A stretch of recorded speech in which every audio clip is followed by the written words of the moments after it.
minister. The babies who are born on Wednesday are named Kwaku. Now, Kwaku means mean, violent, aggressive, quick-tempered. In the nation of Ghana, over 50% of all of the crime committed is committed by those who are born on Wednesday. You see, names, words, language are extraordinarily important. Wendell Johnson wrote a book entitled People in Quandaries. It's based on studies done on reservations in America. They started with 2 reservations and noticed something rather peculiar, and then expanded it to many other reservations. They discovered there was not a single full-blooded Indian raised on the reservation and taught the Indian languages and dialects. Not a one of them stuttered. Now, they checked the languages and the dialects, and then they understood why none of them stuttered. It was because in none of the Indian languages or dialects was there a word for stutter. And if there's no word for stutter, how are you going to stutter? You see, there are no instructions. There's no picture. You see, words paint pictures. And then we go to work to complete those pictures. Bill Glass says that 90% of the people who are incarcerated in our prisons today were repeatedly told by their parents, one of these days you're going to end up in jail. Jim Sundberg's a friend of mine, former Golden Gloves catcher in the major leagues. Jim Sundberg was doing a prison crusade with Bill Glass one day, and they were just, during one of the breaks, they were just kind of standing aside talking. And you know, Jim Sundberg said, Bill, when I was a youngster, over and over my dad kept saying to me, you keep throwing that ball like that, son, you'll be a major leaguer someday. You keep hustling like that, and someday you'll be a major leaguer. You keep swinging the bat that way, one of these days you're going to be a major leaguer. He said it was planted in my mind early on. He said, I am exactly where my dad told me I was going to be. A prisoner was standing close by, and he softly shook his head and said, well, you know, same thing happened to me. I'm exactly where my dad told me I was going to be. The power of the Word is absolutely incredible. And yet so much of the input is negative. What do we say to our kids? We call them the terrible twos when they're really the terrific twos. Tremendous threes, fantastic fours, fabulous fives, sensational sixes. I mean, you go right down the list. And yet how many times do we hear somebody say, you never do anything right. You're always late. You never look nice. You're just plain dumb. You'll never amount to anything. You're just like your father. I mean, we hear that sort of stuff when we really need the good, the clean, the pure, the powerful, the positive in there every day. I was in Atlanta in my office over there, and many years ago a young man came in, 3 beautiful little stair-step girls. They introduced him. This is the one that won't eat. This is the one that won't mind her mother. This is the one who cries all the time. Not realizing he was giving them very specific instructions. I was up in Nashville on the way down to the gate to catch a plane.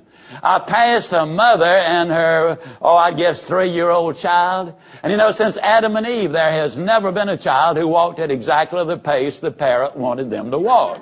Well, this little guy was kind of dragging his heels, and the mother turned to him and said, come on, stupid, we're going to miss the plane. I was in a cafeteria in Dallas, and a little girl was crying. A grandmother, the type lady, bent over and said, what's the matter, honey? And her dad spoke up and said, she's mean. That's what. She just plain mean. I was out in Stockton, California. I was doing my jog. I ran past a grandmother and her little granddaughter, about 5, 6 years old. Beautiful little girl. Well, I'll tell you just how pretty she was. She compares favorably to my own grandchildren. Now, if that doesn't say something, I don't know what was. And as I ran past them, all the thing I heard was these words, they'll put you in jail for that. Can you imagine? Now, had I the opportunity to talk with that man in Atlanta, the man in Dallas, the mother up in Nashville, the grandmother in Stockton, I would say to them, if you want to destroy their self-image, if you want to discourage them, if you wanted to consign them to the failure heaps in life, if you want to give them higher hills to climb, you keep on doing exactly what you are doing. And the same rule applies between husband and wife and employer and employee. As you undoubtedly have already noticed, I put it all together. Personal life, family life, and business life. Your physical, your mental, and your spiritual, because you're a complete human being, not just part of a human being. And the sad thing is that there are so many people who are even unaware of what they're doing. You know, it's just gotten to be a habit, and if they were to keep an open recorder going in their house and listen at the end of the day to some of the things they're saying, they would be absolutely astonished. What difference do words and attitudes make? I was 25 years old. I was the youngest divisional supervisor in the 66-year history of a very large cookware company. When I was promoted, I immediately encountered difficulty. Now, in direct sales, the field manager is the key, because they are in daily contact with the troops. They do the weekly sales meeting. They do all of the training sessions. And I had 4 field managers. In that first month, one of them had a heart attack. One of them cut his big toe almost all the way off. He was in the hospital 20 days and on crutches for the next 3 months. The third one had an integrity problem, and his people lost confidence in him, and they quit in droves. The fourth one had been promoted prematurely because there was no one else available. The fourth one had been promoted to take my place out of that organization. And a division that was going gangbusters one month was going kaput the next month. Some of my friends started the rumor that the company was very unhappy with me because I just couldn't cut the mustard, as we'd say in those days. I couldn't handle this bigger job, this bigger responsibility.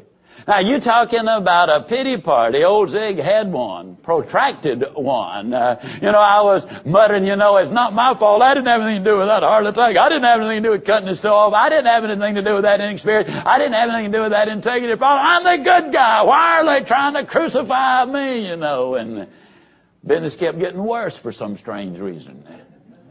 Walking down the streets of Knoxville, Tennessee, I saw a book in the window. It's called The Power of Positive Thinking, Dr. Norman Vincent Peale. I picked that sucker up. I said, boy, if anybody ever needs to be a positive thinker right now, anybody that needs help, boy, it is me. And I devoured that book, which Dr. Peale had taken the time to write expressly to me and for me.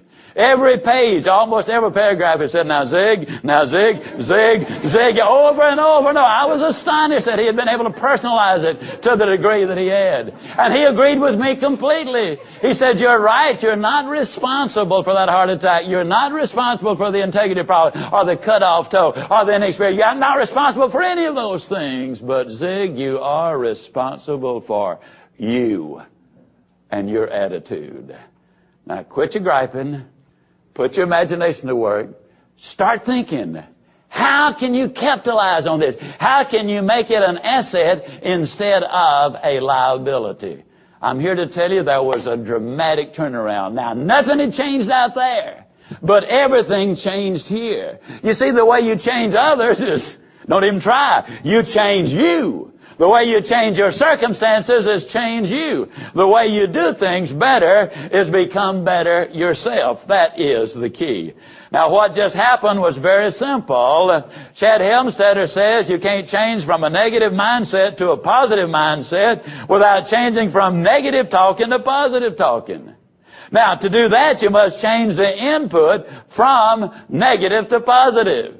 Now, what we do is we generally extract the last major deposit in our thinking and in our attitudes and in our actions. For example, you will talk more about this morning, this week, than you'll talk about it for the next 2 years.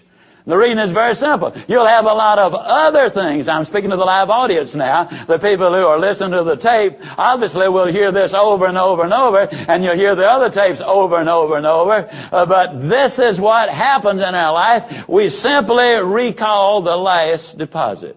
Let me tell you again, input determines your outlook. Your outlook determines your output, and your output determines your future. See, you can do something about your input.